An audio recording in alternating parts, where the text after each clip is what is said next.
নমস্কার প্রিয় দর্শক, ক্যালকাটা ডায়ালগস থেকে মনোজ দাসের প্রীতি ও শুভেচ্ছা নিন। সাংবাদিকতা করতে গিয়ে অনেক সময় অনেক রকম স্কুপ নিউজ কানে আসে। এগুলো যে সবসময় সত্যি হয় তা নয়, বরং বলা ভালো বেশিরভাগ ক্ষেত্রেই এইসব স্কুপ নিউজ একটু ঠিকমতো সত্যি হলেও শতকরা 100% সত্যি হয় না, কিংবা তার মধ্যে অনেক কিছু জল মেশানো থাকে, অনেক সময় পুরোপুরি ভুল খবরও পেয়ে যায়। আজকে এই মুহূর্তে একটা খবর পেলাম, যে খবরটা নিয়ে আপনাদের সামনে আমি কথা বলতে এসেছি। আবার বলে নিই প্রথমেই, এটা স্কুপ নিউজ। আমার দিল্লিতে যে সাংবাদিক আমাদের অগ্রজ অনেকই বড়, রাজনারায়ণ সাহেব, এরকম আমাদের যারা রয়েছেন তাদের কাছ থেকে পেলাম খবরটা। সে খবরটা হলো যে আমাদের সরকার, ভারত সরকার শিগগিরই কেন্দ্রীয় স্তরে একটি অল পার্টি মিটিং করতে চলেছেন। এই অল পার্টি মিটিংটা করতে যাওয়ার অন্যতম কারণ কি, এ ব্যাপারে অবশ্য 2-3 রকম খবর আমি পেয়েছি। 2-3 রকম। যেমন একজন বললেন যে এই খবরটা হচ্ছে ভারত আবার, এটা আমাদের যে অপারেশন সিন্দুর হয়েছিল তার পরবর্তী সময় আপনারা জানেন যে গত পরশুদিন মায়ানমারে, সেখানটায় যে উলফা বা আলফা যেটাই বলুন, তাদের যে ইন্ডিপেন্ডেন্ট, তাদের এতে সন্ত্রাসী ঘাঁটিতে আক্রমণ করেছে। NSCN-K, যেটা নাগাদের জঙ্গি সংগঠন, তাদেরও মায়ানমার বাংলাদেশের বর্ডারে, এমনকি মায়ানমারের অনেকটা ভেতরেও ঢুকে পরবর্তী সময় কালকে পরশুদিন গত 2 দিন ধরে মাঝে মাঝে সেখানে ড্রোন অ্যাটাক হয়েছে, মিসাইল অ্যাটাক হয়েছে। বললেন যে এই ব্যাপারে আরো বড় কিছু একটা রাস্তায় ভারত যেতে চাইছে, এবং সেজন্যে সমস্ত রাজনৈতিক দলের সাথে, তাদের সাথে একটা খুব বৈঠক করতে চলেছে সমস্ত ব্যাপারগুলো নিয়ে। এটা একটা যেমন, তেমন আবার অন্য দিক দিয়ে একটা খবর পেলাম, সেটা হচ্ছে যে বাংলাদেশের ব্যাপারে বড় কোনো ব্যবস্থা নিতে চলছে। বড় কোনো ব্যবস্থা ভারত নিতে চলেছে। এই বড় কোনো ব্যবস্থাটা কি, এটা নিয়ে কিন্তু আমার মনে বেশ কিছু প্রশ্ন আছে। তার কারণ বড় কিছু ব্যবস্থা মানে তিনি বললেন হয়তো বাংলাদেশের সাথে যুদ্ধ করার ব্যাপারেও ভারত কিছু চিন্তা ভাবনা করছে। আমার কিন্তু সেটা মনে হয় না। তার কারণ ভারত কিন্তু ফুল ফ্লেজেড বাংলাদেশের বিরুদ্ধে যুদ্ধ করবে না, এটা আমার স্পষ্ট বিশ্বাস।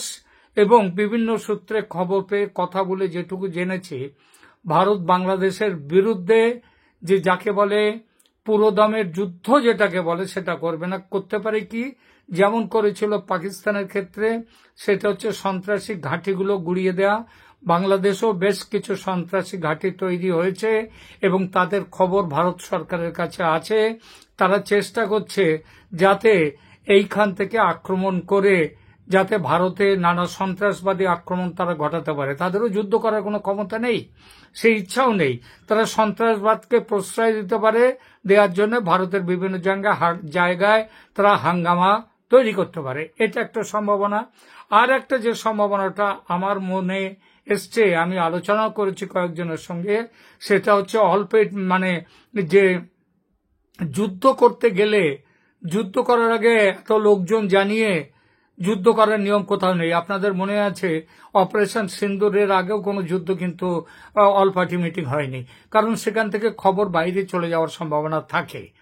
সেই জন্য যুদ্ধ করবার জন্য অল পার্টি মিটিং হচ্ছে আমার তা মনে হয় না। আমার অল পার্টি মিটিং হওয়ার যে একটা বড় কারণ, লাস্ট একটা গত বছর আগস্টে একটা অল পার্টি মিটিং হয়েছিল, যেটা হচ্ছে আমাদের বাংলাদেশের যে তৎকালীন প্রধানমন্ত্রী শেখ হাসিনা ভারতে চলে আসবার পর, তিনি ভারতে যখনই চলে এলেন তারপরে অল পার্টি মিটিং একটা হয়েছিল, এবং সেখানে ভারতে তাকে আশ্রয় দেওয়ার এবং তার ব্যাপারে সমস্ত ব্যাপার নিয়ে সেখানে আলোচনা হয়। সবাই সেখানে মতামত দেয়। ভারত সরকারের যে ব্যবস্থা নিয়েছিল সেই ব্যবস্থাকে তারাও সমর্থন জানায়। এবারও আমার মনে হয় যে আমাদের এশিয়া, সাউথ এশিয়া এবং বিশেষ করে এই বাংলাদেশ, মায়ানমার ইত্যাদি এই যে অঞ্চল জুড়ে ভারত, পাকিস্তান অবশ্য সাউথ, এই যে এই অঞ্চল জুড়ে যে একটা বড় জিওপলিটিক্যাল একটা ডেভেলপমেন্ট হচ্ছে, সেই ডেভেলপমেন্টের জন্য আমার মনে হয় ভারত এমন কিছু করতে চলেছে যার জন্য সরকারের তরফ থেকে অল পার্টি মিটিং ডেকে সেখানটায় করা হয়েছে। আমার দৃঢ় ধারণা যেমন শেখ হাসিনা আসবার আগে, শেখ হাসিনা মানে ভারতে আসবার পরেই যেভাবে অল পার্টি মিটিং হয়েছিল, এবার আমার কেন জানি না মনে হচ্ছে যে অল পার্টি মিটিং এবার হচ্ছে সেটা বাংলাদেশে শেখ হাসিনা আবার ফিরে চলে যাবেন, তার জন্যেই যেহেতু তাকে এখানে আশ্রয় দেওয়া হয়েছিল ইত্যাদি সমস্ত ব্যাপারটা, সেটা ওখান থেকে বাংলাদেশ থেকে তারা নিয়ে এসেছিল শেখ হাসিনাকে আর্মি বিমানে করে, তাদের সেনা বিমানে করে নিয়ে এসেছিল। কিন্তু এবার এখানে ভারত কিভাবে পাঠাবে সেই ব্যাপারে, কারণ তখন তো তিনি এসে গেছেন, তাকে রাখা হয়েছিল, কিন্তু এখন তিনি যে ফিরে যাবেন এই যাওয়াটার ব্যাপারে সমস্ত সাংসদদের এবং সমস্ত দলের মতামত নেওয়ার জন্যই এই মিটিংটা হচ্ছে বলে আমার ধারণা। আর কারণ এখানে একটা জিনিস মনে রাখতে হবে যে ইউনূসের বিদায়, যেমন আজকেও আমি একটা কিছুক্ষণ আগে একটা ভিডিও দিয়েছি, সেই ভিডিওতে স্পষ্ট করে বলেছি যে আমেরিকা ইউনূসের মাথার থেকে হাত তুলে নিচ্ছে। আমেরিকা মানে ট্রাম্পের আমেরিকা। এবং এ ব্যাপারে একটা বড় ভূমিকা পালন করেছেন তুলসী গ্যাবার্ড, যিনি কয়েক মাস আগে দিল্লিতে এসে তিনি এখানে সাক্ষাৎকার দিয়ে গেছিলেন এবং সেখানে ইউনূস সরকার কিভাবে বাংলাদেশকে জঙ্গি সন্ত্রাসীদের ঘাঁটিতে তৈরি করছেন, কিভাবে সেখানকার সংখ্যালঘুদের ওপর আক্রমণ করা হচ্ছে, এই সবের তীব্র সমালোচনা করেছিলেন। এবং তারপরে অদ্ভুতভাবে দেখা গিয়েছিল যে আমেরিকা হঠাৎই চুপ মেরে গিয়েছিল। হঠাৎই চুপ মেরে যাওয়ার কারণ হচ্ছে মায়ানমারের ওই যে রেয়ার আর্থ ম্যাটেরিয়ালস যেগুলো খুবই দামি, সেগুলো নেয়ার জন্যে তারা মিয়ানমারের উপরে আক্রমণ চালিয়েছিল। এই আক্রমণটা চালাবার প্রথম ছিল, আপনাদের মনে আছে যে বার্মা অ্যাক্ট নামে অ্যাক্ট করেছিল বাইডেনের সরকার, এবং সেখানে মায়ানমারের যে এখন আর্মি জুন্টা সরকার আছে তার বিরুদ্ধে ব্যবস্থা নেওয়ার অনেক ব্যবস্থা করেছিল, স্যাংশন দিয়েছিল। ট্রাম্প এসে সেই স্যাংশনকে আরো বাড়িয়ে দেয়, এবং শুধু বাড়িয়ে দেন, শুধু তাই নয়, তারা সেখানটায় মায়ানমারকে দখল করে, অন্তত মায়ানমারের ওই যে কাচিন প্রদেশ, আরাকান আর্মির সাথে যোগাযোগ করে মায়ানমার থেকে চীনা প্রভাব কমাবার জন্য আমেরিকা অনেক রকম চেষ্টা করেছিল। আপনারা জানেন যে মানবিক করিডোরের নামে যেভাবে চট্টগ্রাম, তার পার্বত্য চট্টগ্রামে যেভাবে তারা এসেছে, আমেরিকা এসে ঘাঁটি গাড়ার চেষ্টা করেছিল, এবং বাংলাদেশের সেনাপ্রধানের আপত্তিতে সেটা কিন্তু শেষ পর্যন্ত কার্যকর হয়নি। সেটা আপাতত যা খবর পেয়েছি সেটা হচ্ছে আমেরিকার প্রশাসন আপাতত সেই যে ছিল মানবিক করিডোরের নামে ওখানে সৈন্য ঘাঁটি স্থাপনের প্রচেষ্টার থেকে পিছিয়ে গেছে। এখন এই অবস্থায় অর্থাৎ ইউনূসের ওপরে আর আমেরিকার ভরসা করার কোনো জায়গা নেই, ভরসা করার কোনো কারণও নেই। এবং তার জন্যে এখন যেটা চেষ্টা হচ্ছে সেটা হচ্ছে শেখ হাসিনাকে আবার প্রধানমন্ত্রী হিসাবে তার দেশে ফিরিয়ে নিয়ে যাওয়া। এবং এই ফিরিয়ে নিয়ে যাওয়ার আগে ভারত সরকার তারা অল পার্টি একটা মিটিং ডাকছেন। এখনো দিনক্ষণের ব্যাপারটা আমি জানতে পারিনি, তবে 2-1 দিনের মধ্যেই সে মিটিং হবে, এবং সেই মিটিং এর দিনক্ষণ জানলেই এবং সেখানে কি আলোচনা তার কিছু না কিছু খবর পাবই। সেই খবর পেলে আপনাদের সামনে সেটা জানাবো।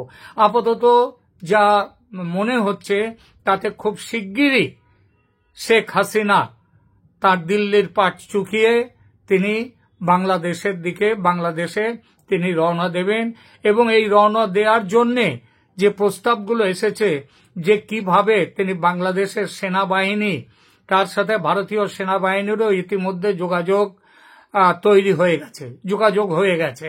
আজকে যে সেনাপ্রধান ওয়াকারুজ্জামান বিভিন্নভাবে আমেরিকার বিরোধী কাজ করবার কথা বলছেন, সে কথার পেছনেও এটাও একটা বড় কারণ যে ভারতীয় সেনার সাথেও তার কথা হয়ে গেছে।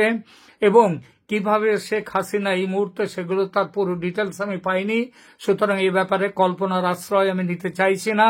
আমি শুধু এটাই বলতে চাইছি, খুব শিগগিরই শেখ হাসিনা দেশে ফিরবেন, এবং ফিরবেন তিনি প্রধানমন্ত্রী হিসেবে। প্রধানমন্ত্রী হিসেবে ফেরা মানে কি তাহলে কি আর কোনো ভোট হবে না এরপরেই? না, সে ব্যাপারেও একটা কথা, সেটাও শুনতে পাচ্ছি। সেটা হচ্ছে শেখ হাসিনার আওয়ামী লীগ, যে তারা এখনো দেশের সব থেকে বড় রাজনৈতিক দল, এবং সেই দলের পেছনে যে বাংলাদেশের সমস্ত মানুষের, বেশিরভাগ মানুষের, অধিকাংশ মানুষের, সংখ্যাগরিষ্ঠ মানুষের সমর্থন যে সেই দলের পেছনে আছে, সেটা প্রমাণ করবার জন্য আগামী অন্তত 6 মাসের মধ্যে হয়তো ভোটের মুখোমুখি হতে পারেন শেখ হাসিনা।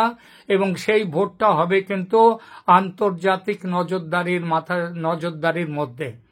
এই অবধি এখন ঠিক, এখন দেখা যাক পরবর্তী সংবাদে আবার কি আসে, কারণ আমরা যখনই যে সংবাদ আসবে আমরা আপনাদেরকে সেটা জানাবো।